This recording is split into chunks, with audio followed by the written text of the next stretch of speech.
అందరికీ నమస్తే. నేను మీ భార్గవి. వెల్కమ్ బ్యాక్ టు అమ్మ చేతి వెంట. ఈరోజు వీడియోలో సత్యనారాయణ స్వామి వ్రతంలో మనం ముఖ్యంగా పెట్టే 2 ప్రసాదాల రెసిపీస్ని మీతో షేర్ చేయాలనుకుంటున్నాను. ఇది మోస్ట్ రిక్వెస్టెడ్ వీడియో అండి. ఎప్పటి నుంచో నన్ను కమెంట్స్లో అడుగుతున్నారు, వ్రతానికి వెళ్తే ప్రసాదం తీసుకోకుండా మనం రానే రాము. మరి అలాంటి ప్రసాదాన్ని రుచికరంగా చేయాలి అంటే ఎలా చేయాలో నేను ఈ వీడియోలో మీకు చూపిస్తాను. ఒకటి పొడి రవ్వ ప్రసాదం, అలాగే పంచామృతం. ఎంతో రుచికరంగా ఉండే ఈ 2 ప్రసాదాలని ఎలా చేసుకోవాలో చూసేద్దాం పదండి. ఫస్ట్ మనం పొడి రవ్వ ప్రసాదం తయారు చేసుకుందాము. దానికోసం స్టవ్ మీద గిన్నె పెట్టుకుని గిన్నెలోకి 1 కప్పు దాకా బన్సీ రవ్వ వేసుకోవాలండి. ఇక్కడ మీరు ఎర్ర గోధుమ రవ్వ కూడా వాడుకోవచ్చు. అయితే జనరల్గా మనం పూజలో ప్రసాదంగా వాడేది ఈ బన్సీ రవ్వ అండి. బన్సీ గోధుమ రవ్వ అనమాట, సూపర్ మార్కెట్లో దొరుకుతుంది. ఈ రవ్వని ప్యాన్లోకి వేసుకుని సన్నటి సెగ మీద లైట్గా రోస్ట్ చేయాలన్నమాట.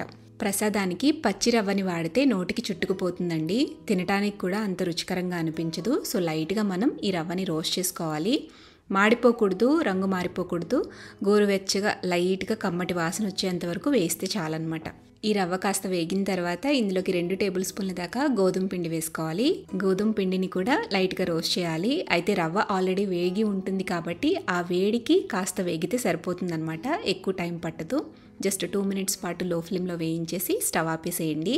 ఇప్పుడు ఈ రవ్వని ప్లేట్లోకి వేసుకుని పూర్తిగా చల్లారిపోనివ్వండి. కంప్లీట్గా చల్లారిన తర్వాత ఇందులోకి ఏ కప్పుతో మనం రవ్వ తీసుకున్నామో అదే కప్పుతో 1 కప్పు దాకా పంచదార అయితే కరెక్ట్గా స్వీట్నెస్ సరిపోతుంది. నేను కాస్త తగ్గించి వేస్తున్నాను. పంచదార వేసి అంతా కలిసే విధంగా కలిపేసుకోండి. ఇప్పుడు ఇందులోకి 2 టేబుల్ స్పూన్ల దాకా ఆవు నెయ్యి వేసుకోవాలి. ఆవు నెయ్యి వేసిన తర్వాత మొత్తం రవ్వకి అంటేటట్టుగా బాగా చేత్తో రబ్ చేస్తూ కలపండి. ఆవు నెయ్యి వేసిన తర్వాత రవ్వ కన్సిస్టెన్సీ ఈ విధంగా ఉంటుంది. ఇలా మొత్తం కలుపుకున్న తర్వాత ఇప్పుడు ఇందులోకి 1/2 టీ స్పూన్ దాకా యాలకుల పొడి, చిటికెడంతా పచ్చకర్పూరం కూడా వేసుకోండి, ఫ్లేవర్ బాగుంటుంది. అలాగే 1/3 కప్ దాకా చిన్న ముక్కలుగా కట్ చేసుకున్న డ్రై ఫ్రూట్స్ వేసుకోండి. జీడిపప్పు, బాదం, కిస్మిస్ వీటిని యాడ్ చేసుకోవాలి. ఇవన్నీ వేసి కలిపేస్తే మంచి సువాసనతో రవ్వ ప్రసాదం అయితే రెడీ అవుతుందండి. అయితే పూజ అయిన తర్వాత ప్రసాదాన్ని పంచే ముందుగా మనం కొబ్బరికాయలు కొడతాం కదా, సో కొట్టిన కొబ్బరికాయ ముక్కల్ని అలాగే కొన్ని ఫ్రూట్స్ని కూడా కట్ చేసి ఇందులో వేసుకుంటే ఇంకా టేస్ట్ బాగుంటుంది. 1/3 కప్ దాకా చిన్న ముక్కలుగా కట్ చేసుకున్న కొబ్బరి ముక్కలు, 1/3 కప్ దాకా దానిమ్మ గింజలు, 1/3 కప్ దాకా ముక్కలుగా చేసిన యాపిల్ ముక్కలు ఇవన్నీ వేసేసి బాగా కలిపేసేయండి. ఇలా కలిపేసి ప్రసాదాన్ని అందరికీ పంచేసేయచ్చు. అంతే, పొడి రవ్వ ప్రసాదం తయారైపోతుంది. ఇప్పుడు మనం పంచామృతాన్ని తయారు చేసుకుందాము. గిన్నెలోకి 3/4 కప్పు దాకా ఆవు పాలు వేసుకోవాలి.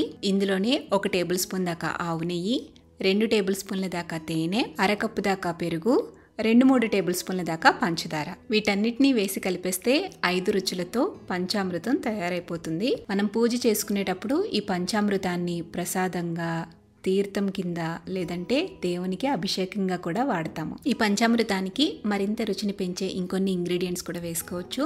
2 టేబుల్ స్పూన్ల దాకా డ్రై ఫ్రూట్స్ వేయండి. అలాగే 1 టేబుల్ స్పూన్ దాకా దానిమ్మ గింజలు, 2 టేబుల్ స్పూన్ల దాకా చిన్న ముక్కలుగా కట్ చేసిన అరటిపండు ముక్కలు, అలాగే 2 టేబుల్ స్పూన్ల దాకా చిన్నగా కట్ చేసిన యాపిల్ ముక్కలు కూడా వేసుకుని అంతా కలిపేసేసి నైవేద్యంగా పెట్టేసేయచ్చు. సో ఇలా పంచామృతాన్ని కూడా ఎంతో రుచికరంగా తయారు చేసేసుకోవచ్చు. చాలా మందికి ఈ 2 ప్రసాదాలు ఎలా తయారు చేసుకోవాలో డౌట్ ఉండి నన్ను కమెంట్స్లో అడిగారు. మన ఇళ్లల్లో సత్యనారాయణ స్వామి వ్రతం చేసుకునేటప్పుడు చేసుకునే ఈ 2 ప్రసాదాలు క్లియర్గా మీకు చూపించానని అనుకుంటున్నాను. వీడియో నచ్చితే తప్పకుండా లైక్ చేయండి. అవసరమైన వాళ్ళకి ఈ వీడియోని షేర్ చేయండి. మరిన్ని టేస్టీ, సింపుల్, క్విక్ రెసిపీస్ కోసం అమ్మ చేతి వంట ఛానల్ని సబ్స్క్రైబ్ చేయండి.